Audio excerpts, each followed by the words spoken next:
desarmada, utilizar buena parte de todo ese bien abandonado que nadie va a reclamar, o de los vehículos, estamos hablando de 25 vehículos blindados, que nadie los está reclamando. ¿Por qué razón el Estado no puede un procedimiento expedito, con plenas garantías? Hay formas. Miren, te voy a decir un ejemplo. Aquí actualmente en el proceso se necesita que encuentren a la persona para notificarla. Pero como le estoy diciendo, está escondida, está fugada, está muerta, está migrada, y por lo tanto, como no se puede hacer la notificación personal, entonces resulta de que el proceso no avanza. No avanza. Entonces, hay elementos dentro de nuestros procesos ordinarios de carácter penal, judicial, que tienen algunos problemas que dificultan la impartición de justicia oportuna, y la desesperación de la gente de no recibir por parte del Estado una respuesta a su reclamo de justicia hace que después existan esas reacciones violentas como linchamientos y cosas de esa naturaleza. Claro. Ahora, ¿qué pasa, por ejemplo? Porque me parece interesante, yo creo que todos estamos de acuerdo que se castiga a los que están haciéndolo mal. Correcto. Yo creo que eso no hay discusión. Ahora, ¿qué pasa, por ejemplo, le pregunto yo a usted, ¿hay posibilidades, supongamos que yo tengo un local, una casa, algo que alquilé a alguien, Sí, con todas las de la ley, según yo, y lo utiliza para cualquiera de estos delitos que están contemplados dentro de la ley? ¿Me la quitan a mí? Porque No. a él no se la van a quitar. ¿Cómo No. funciona eso? Yo creo que eso es parte del miedo que muchos ciudadanos puedan tener en cuanto a que siendo ellos inocentes, digamos, que con la agilidad de la ley, que está muy bien para precisamente por los fines que usted estaba comentando, pero a los inocentes, digamos, a los que no se enteraron de que de alguna mala jugada entró por ahí el crimen organizado. Los derechos de los terceros de buena fe están absolutamente garantizados. En cualquier momento del proceso de investigación, incluso cuando ya está dentro de un tribunal, usted puede presentar sus pruebas de descarga. No hay ningún problema En con eso. 48 horas, igual dentro de Mire, no confundamos ciertos plazos que agilizan. En cualquier momento del proceso, y ese proceso está definido en todo un capítulo de la ley de extinción de dominio, usted puede presentar sus pruebas de descargo. Porque usted como tercera fe no siempre sabe exactamente cuál es el uso final que le hacen un bien, pero usted puede mostrar y demostrar que usted fue mal utilizada, fue aprovechada en su buena fe para que ese bien sea utilizado para una fechoría. Caso, por ejemplo, de que usted alquila un local o una casa y es utilizado, por ejemplo, para un secuestro. Ajá. Usted puede demostrar claramente de que usted no sabía que era utilizado para eso. Es más, miren, las escrituras hoy por hoy de arrendamiento, usted lo sabe perfectamente, hay cláusulas que dicen que solo puede ser utilizado ese bien para casa de habitación y para ninguna otra cosa. Ahí empieza ya el proceso de defensa de parte suya. Yo creo que había que aclarar ahí dos cosas, Tuti, y que usted tocó el ejemplo, solo por una aclaración anterior al diputado y a toda la audiencia. El comiso solo se puede efectuar para bienes muebles, no para bienes inmuebles. Eso ya es un fallo jurisprudencial. El comiso es una pena accesoria a una pena principal. Y tiene razón el señor diputado. Tiene que esperar el Estado esos 4 o 5 años que tarda un proceso para que esos helicópteros, yates, motos rápidas, pueda el Estado aprovecharse. Ahí sí funcionaría la ley de extinción de dominio. Pero aclaremos, los inmuebles es muy diferente, apartamentos, viviendas, fincas, etcétera, etcétera. Porque esta ley puede llegar a ambos tipos de bienes, tanto a los muebles como a los inmuebles. Entonces, regresando siempre a esa idea, pero él lo mencionó bien claro, hay un proceso penal. Y desde que hay un proceso penal... Yo nunca mencioné penal, yo dije un proceso definido en la ley de extinción de dominio. Así de claro. Lo repito de nuevo. Entonces el diputado dijo, hay un proceso penal en que se persigue a un extorsionador. No insista en el proceso penal, no estoy hablando de extinción de dominio de proceso penal, porque no es un proceso penal, es un proceso autónomo, independiente, con sus propias reglas de juego. En el ejemplo que dio el diputado sobre el proceso penal, cuando se refiere a que se persiguen extorsionadores, bandas que han apropiado bienes, nos estamos refiriendo a un proceso penal. Para perseguir a alguien por extorsión, por extensiones, tiene que ser un proceso penal. Yo no me estoy refiriendo al proceso que establece la ley, porque como usted bien lo dice, es un proceso independiente, que eso es todavía más complejo para los que estudiamos el derecho, porque no existe ningún proceso que no sea o penal, o civil, o administrativo. No existe otra línea de proceso. Y desde que se tiene que emitir una sentencia, pues tiene que darle alguna naturaleza al proceso. Pero yo regreso al caso que usted daba, que era lo que más le preocupaba en una conferencia que dimos a empresarios. Me dicen de una inmobiliaria, mire, viene una persona y me compra una casa. Y entonces, ¿ahora qué tengo que hacer yo? Investigar la procedencia del dinero con el que me está comprando. Le estamos transfiriendo a la población la obligación de investigar al comprador, que es una buena cultura. Estamos acostumbrados a investigar al vendedor para ver si realmente es el propietario del inmueble. Pero tener que investigar al comprador, es mucho más complejo. Esa es obligación de otros entes de gobierno, no del Estado. porque al usar Estado estamos involucrándonos a todo. La Intendencia de Verificación Especial, la Superintendencia de Administración Tributaria, el ente de la persecución penal, son los que deben encargarse de que ese enriquecimiento ilícito no exista. Pero ahora la inmobiliaria, una venta de agroindustria, una venta de vehículos, va a tener que investigar también a sus posibles compradores. Y esto ocasiona problemas, desconfianza. Me decía una cliente que vende en la agroindustria, me dice, mire, yo vendo en Petén, yo vendo en Izabal, etcétera, y la gente me va a comprar. ¿Qué pasa si yo le digo a una persona, mire usted porque es hermano de un apellido muy famoso, porque los apellidos han causado perjuicio a las personas, ¿verdad? Por la naturaleza que se ve, no le vendo. ¿Ya? Entonces yo quiero trasladar esa moralidad a la población, lo coloco en riesgo. ¿Ya? Entonces ya no es una extinción de dominio, sino que es una extensión de seguridad. La finalidad sigue siendo la adecuada. Seguimos respetando la intención tanto del ponente de la ley como del Congreso cuando aprobó. Pero desde que hay una presunción legal, Tuti, en que ya se presume que su bien es ilícito, lo que sucede es que ahora usted va a tener que aprobar dos cosas.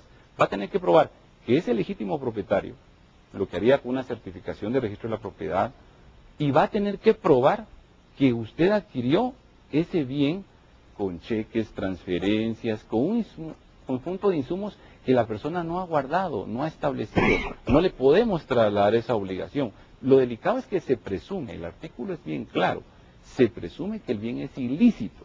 Entonces desde ya le están diciendo, su bien no está correcto. Ahora, tiene que llegar usted y probar que sí lo comprobó. Claro. Y tenemos en el interior de la República, el señor diputado lo conoce muy bien, que las personas, nuestros abuelos, compraban de palabra, mira, te compro de aquí del río al palo de mango, y los derechos posesorios no se han registrado históricamente y se complica más. Exacto, porque no tenemos demasiado tiempo, me gustaría poder seguir y seguir y seguir. Claro, La recomendación, quiero decir, para las personas a lo mejor que sí tienen bienes de cualquier naturaleza, ¿qué deberían hacer? ¿Deberían asesorarse para ellos estar respaldados? Lo primero no hay que paniquear, digamos.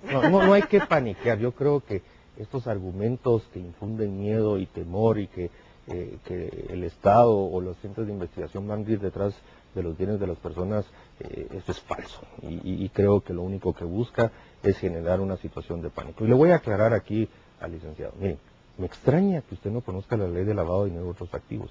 Ya los desarrolladores inmobiliarios, los intermediarios mobiliarios, los joyeros, ya son sujetos obligados.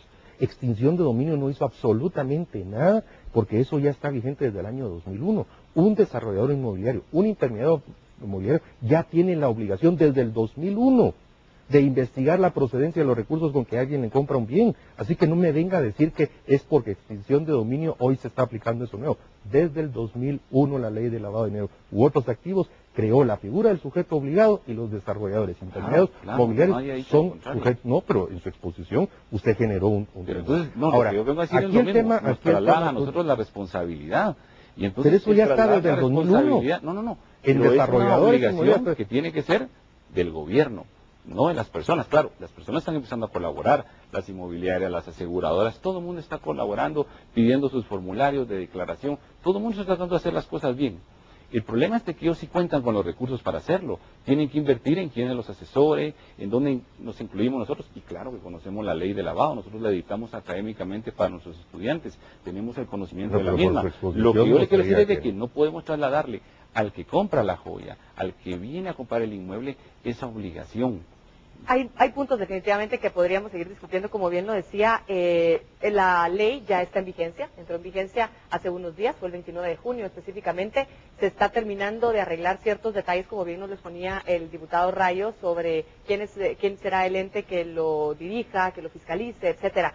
La última pregunta, y para concluir, por favor, seamos breves, es la seguridad para las personas que vayan a impartir o que vayan a dictaminar o que vayan a manejar este tipo de situaciones. ¿Se les va a dar extra, se va a manejar? Porque hemos visto que muchos jueces, muchos fiscales se han retirado de casos precisamente cuando aparentemente está por ahí infiltrado el narcotráfico del crimen organizado. ¿Qué va a pasar en estos casos? Mire, sin lugar a dudas, la protección de los operadores de justicia, y no solo por extensión de dominio, sino porque en general la inseguridad en el país está muy deteriorada, es una función del Estado.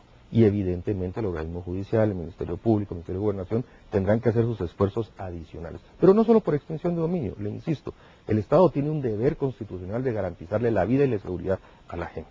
No ha sido así en muchos casos. Evidentemente, y con una ley de estas seguramente, o en algunos casos, se incrementarán los riesgos. Pero déjeme decirle una cosa. La cantidad de operadores de justicia que he conocido en los últimos 3 años, producto de la socialización de extinción de dominio, me ha sorprendido la valentía de tanta mujer que ha estado al frente de casos que a veces no salen en los medios porque no son mediáticamente sexys. Pero hombres jóvenes, fiscales auxiliares, fiscales del Ministerio Público, de la gente de inteligencia, de la gente de la IBE, mire, son guatemaltecos y guatemaltecas, héroes y heroínas de este país que son anónimos. Pero como no salen en los medios porque no son producto, o gracias a Dios no son sujetos de un atentado o incluso de un crimen, hacen su trabajo en silencio. Y esa es la gente que hay que apoyar, esa es la gente que hay que motivar. Y es la gente que vio en extinción de dominio un mecanismo eficiente y eficaz que elimina los vicios de los procesos penales que evitan que se imparta justicia. Insisto, no temor, no pánico. La ley va contra las grandes fortunas de los corruptos, de los narcos, de los extorsionadores, de los secuestradores, de los defraudadores. Eso es el verdadero sentido. El resto de la gente puede estar absolutamente tranquila. ¿De eso también se incluyen a los funcionarios públicos? Por supuesto que sí, Okay. Me incluyo yo. Tengan la certeza que voy a ser el primer político sujeto de acción de extinción de dominio, así como ya me lo dijeron claramente, que así como yo la hice, conmigo me la van a aplicar. Claro, y yo cerraría con lo mismo que dice el señor diputado. Es increíble, yo tengo la oportunidad de colaborar en la preparación de muchos auxiliares fiscales, de auxiliares en la defensa, y sí hay mucha gente que quiere hacer las cosas bien en Guatemala. Lo hemos visto afortunadamente. Casi siempre hacen más bulla los que no quieren hacer el trabajo o los que se prestan a ciertas anomalías, pero la gente quiere hacer las cosas bien, y por eso hay que dotarlos de recursos fundamentados en el ámbito constitucional. Sería bueno realmente que investigáramos por qué no existe el delito de enriquecimiento ilícito, que es tan relevante, porque la misma ley de extinción de dominio persigue peculado y otros. En el ámbito de la administración pública nos hace falta el enriquecimiento ilícito. Ya está en extinción de dominio, artículo 4, el literal B. Léamelo bien, y claro, está la causal de enriquecimiento ilícito. ilícito. Pero el problema está que no está tipificado en el Código Penal. Porque no nos han apoyado. Yo he firmado 3 iniciativas y 3 dictámenes que para que se tipifique. responsable al diputado de eso. Yo creo que él está malinterpretando la idea. Pero lo que decía él en su cierre, no se preocupen los que están bien, solo organicen bien sus propiedades, verifiquen que tengan todo de acuerdo y generemos una nueva política. Y eso sí es importante para toda la población, que todos sepan de que no nos tenemos que preocupar solo por comprar o por tener nuestra propiedad. También tenemos que buscar que cualquier otro insumo, como cheques, transferencias bancarias y todo, se hagan dentro del marco legal. Declarar lo que debe ser dentro de la escritura pública que mencionaba el diputado, y ojalá que exista el enriquecimiento ilícito. Ya me están cortando el tiempo, de verdad. Yo les quiero agradecer a ambos su presencia, su exposición, sobre todo de esta ley de dominio que ya está, repito, en vigencia en Guatemala. Diputado Mariano Rayo, muchísimas gracias. Licenciado Omar Barrios, gracias también a usted. Yo creo que también lección para todos nosotros, informarnos un poquito más, interesarnos, porque de verdad es nuestra obligación también como ciudadanos. Nos afecta, no nos afecta, cómo nos afecta. Interesémonos por investigar un poquito más, por escuchar, por comentar con otras personas. Vale la pena que así nos enriquezcamos todos y enriquezcamos hacia Guatemala. 8:11, a la pausa, ya volvemos.